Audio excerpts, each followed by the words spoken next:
Welcome back to dine with an.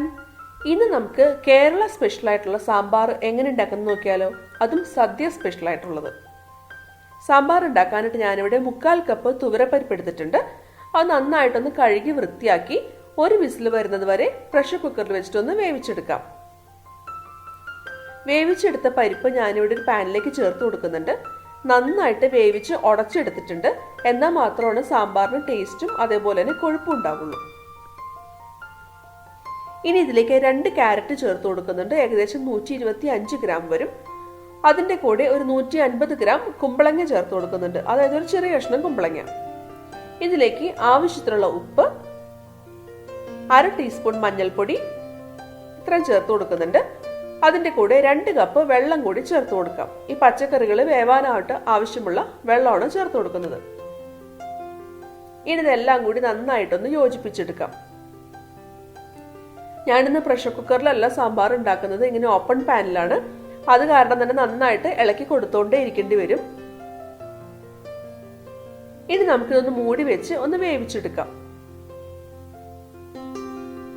5 minute കഴിഞ്ഞപ്പോൾ നമുക്ക് അതിലേക്ക് ഒരു 150 ഗ്രാം വെള്ളരിക്ക ചേർത്ത് കൊടുക്കാം. സാമ്പാർ വെള്ളരിയാണ് ഞാൻ ചേർത്തിരിക്കുന്നത്. എന്നിട്ട് വീണ്ടും നന്നായിട്ടൊന്ന് മിക്സ് ചെയ്യാം.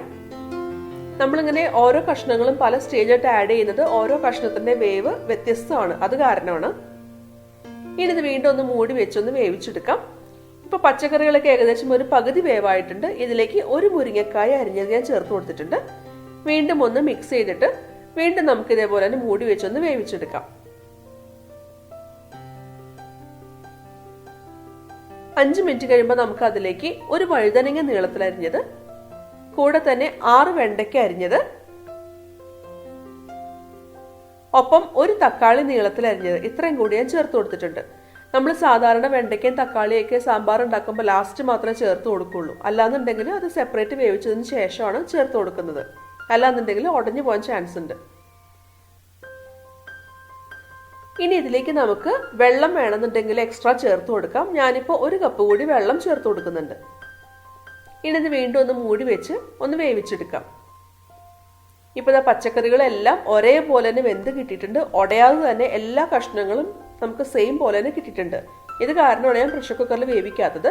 ഇനി പ്രഷർ കുക്കറിൽ വേവിക്കണമെന്നുണ്ടെങ്കിൽ നമുക്ക് ഒരു വിസിൽ വരുന്നത് വരെ ഒന്ന് വേവിച്ചെടുക്കാം. ഞാനിപ്പോൾ ഒരു നാരങ്ങ വലുപ്പത്തിലുള്ള വാളംപുളി എടുത്തിട്ടുണ്ട്. അതിലേക്ക് കുറച്ച് വെള്ളം ഒഴിച്ച് കുതിർത്തതിന് ശേഷം നന്നായിട്ടൊന്ന് പിഴിഞ്ഞെടുക്കണം. പിഴിഞ്ഞെടുത്ത പുളി നമുക്ക് വേവിച്ച് വെച്ചിട്ടുള്ള പച്ചക്കറികളിലേക്ക് ചേർത്ത് കൊടുക്കാം. ഇനി ഇത് നന്നായിട്ടൊന്ന് മിക്സ് ചെയ്യാം. എന്നിട്ട് ഒന്ന് തിളച്ച് വരുന്നത് വരെ ഒന്ന് വെയിറ്റ് ചെയ്യാം.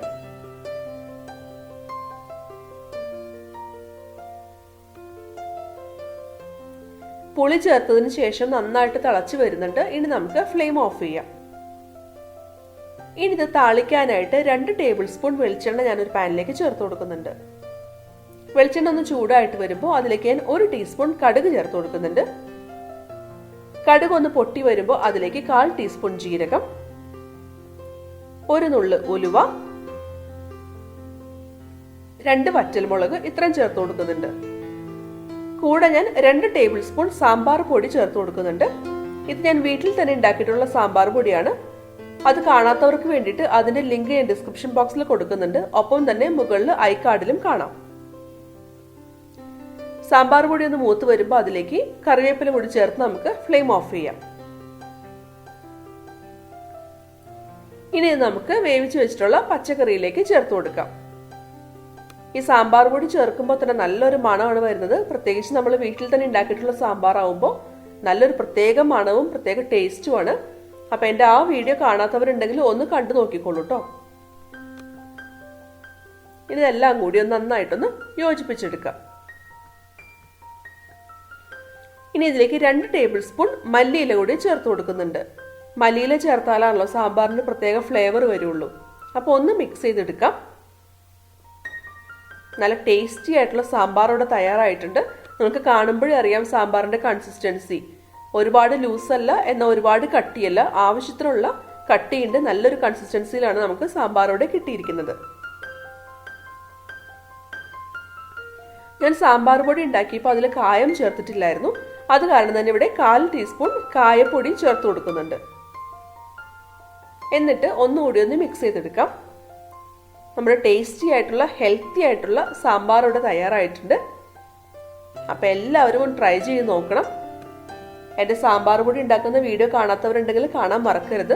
അപ്പം ഇത്തവണ ഓണത്തിന് പ്രിസർവേറ്റീവ്സ് ഒന്നും ചേർക്കാത്ത ശുദ്ധമായ സാമ്പാർ പൊടി കൊണ്ട് ഉണ്ടാക്കിയ ഓണമായിക്കോട്ടെ.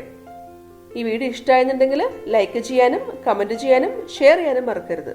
എൻ്റെ ചാനൽ ആദ്യമായിട്ട് കാണുന്നവരാണെങ്കിൽ ഒന്ന് സബ്സ്ക്രൈബ് ചെയ്തോളൂ കേട്ടോ. അപ്പം വീണ്ടും വേറൊരു അടിപൊളി റെസിപ്പി ആയിട്ട് നമുക്ക് വീണ്ടും കാണാം.